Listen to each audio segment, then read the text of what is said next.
Selamat berjumpa kembali dalam pembahasan kita yang berkaitan dengan tema-tema dalam dunia usaha maupun dunia industri.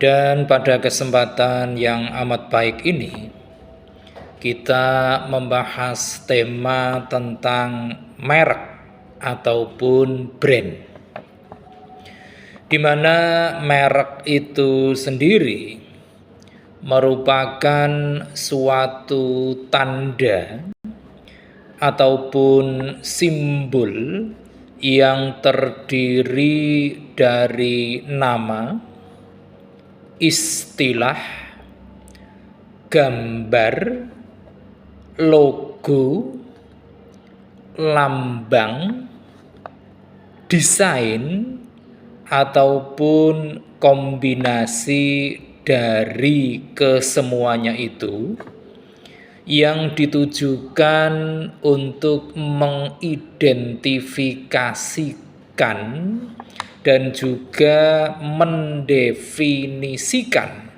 atau memberikan identitas kepada suatu barang ataupun layanan dari seorang ataupun kelompok orang ataupun badan dan lembaga yang berstatus sebagai penjual ataupun produsen, serta hal-hal kesemuanya itu dapat membedakannya dari para pesaing.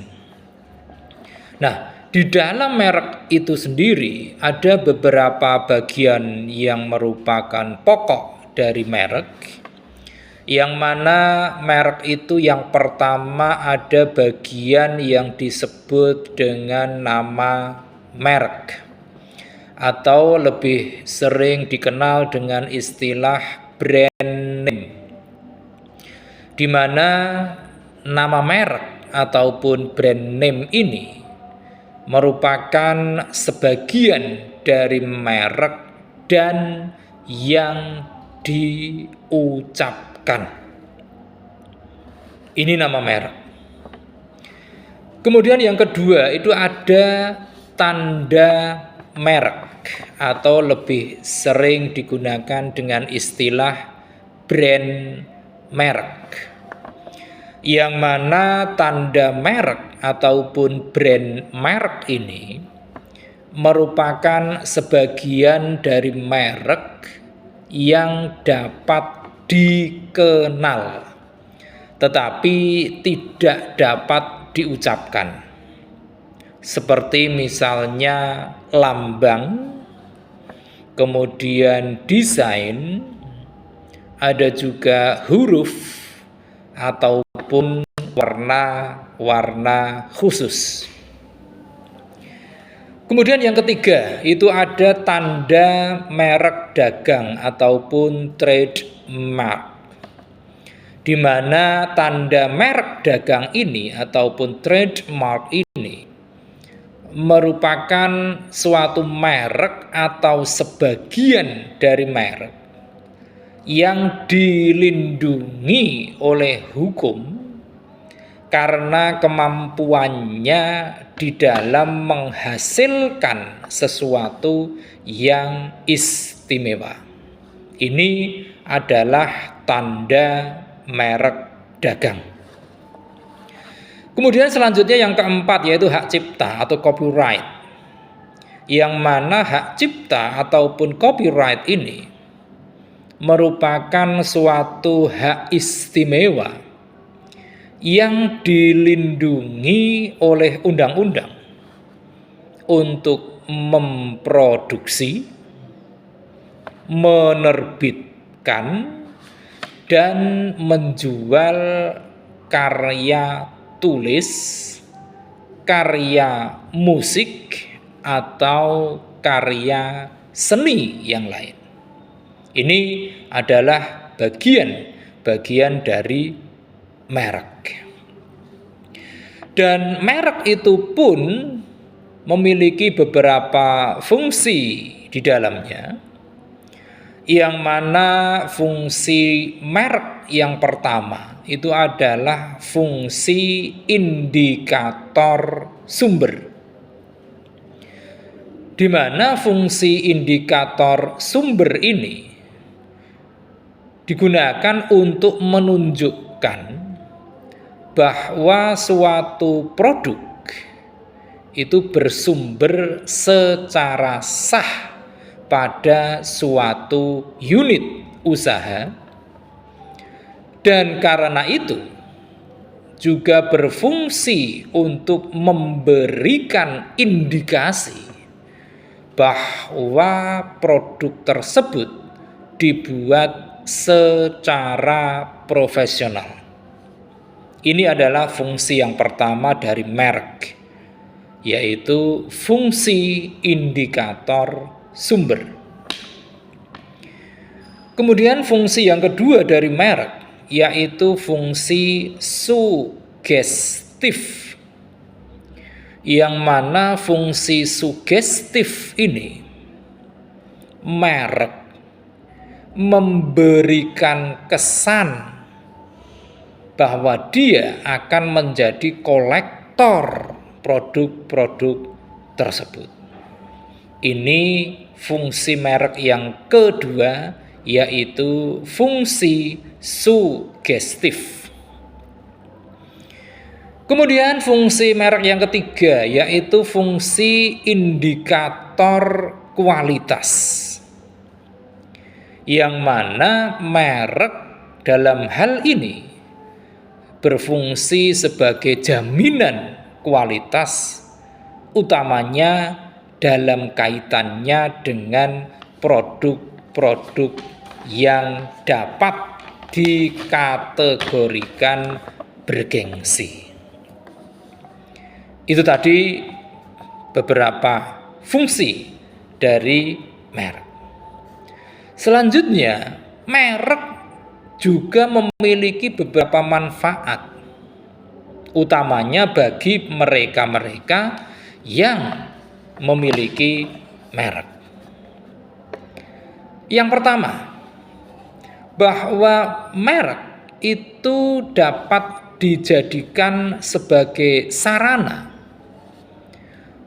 identifikasi guna mempermudah proses penanganan ataupun pelacakan produk bagi suatu perusahaan, utamanya dalam hal pengorganisasian, sediaan, dan pencatatan akuntansi. Ini adalah manfaat merek yang pertama. Kemudian manfaat merek yang kedua adalah bahwa merek itu menjadi sumber dari financial returns, utamanya menyangkut pendapatan di masa depan. Ini yang kedua. Kemudian yang ketiga, merek itu juga memiliki manfaat, yaitu bahwa merek merupakan bentuk proteksi hukum terhadap fitur ataupun aspek-aspek dari produk yang unik. Merek ini dapat diproteksi melalui merek dagang terdaftar. Kemudian untuk proses pemanufakturannya bisa dilindungi melalui hak paten. Dan untuk kemasannya pun dapat diproteksi melalui hak cipta dan desain. Ini adalah manfaat merek yang ketiga. Kemudian manfaat yang keempat dari merek adalah sebagai sumber keunggulan kompetitif, utamanya melalui perlindungan hukum, loyalitas pelanggan, dan juga citra unik untuk yang terbentuk di dalam benak konsumen. Ini adalah manfaat merek yang keempat. Kemudian yang kelima adalah bahwa merek itu merupakan sinyal tentang tingkat kualitas bagi para pelanggan yang merasakan kepuasan, sehingga mereka akan dapat dengan mudah untuk memilih dan juga membelinya di lain waktu. Ini yang kelima. Kemudian manfaat merek yang keenam adalah bahwa merek merupakan sarana untuk menciptakan asosiasi dan makna unik yang membedakan produk-produk tersebut dari para pesaing. Ini adalah beberapa manfaat dari merek. Selanjutnya, menurut Undang-Undang Nomor 15 Tahun 2001 tentang merek itu terbagi menjadi beberapa jenis. Jenis-jenis merek tersebut, yang pertama adalah merek dagang, yang mana merek dagang ini merupakan suatu merek yang digunakan pada barang yang diperdagangkan oleh seseorang ataupun beberapa orang secara bersama-sama, atau juga badan hukum untuk membedakan dengan barang-barang lainnya yang sejenis. Ini adalah merek dagang. Kemudian yang kedua adalah merek jasa, yang mana merek jasa ini merupakan suatu merek yang digunakan pada jasa yang diperdagangkan oleh seseorang atau oleh beberapa orang secara bersama-sama ataupun badan hukum, guna membedakannya dengan jenis-jenis jasa lainnya. Ini adalah merek jasa.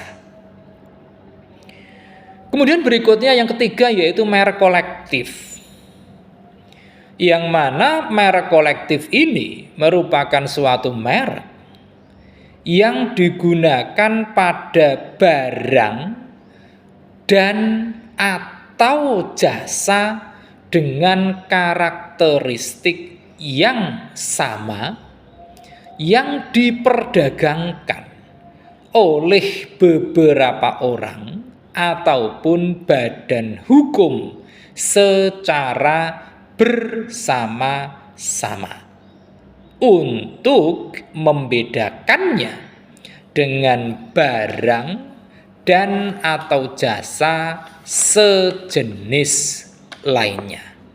Ini adalah merek kolektif.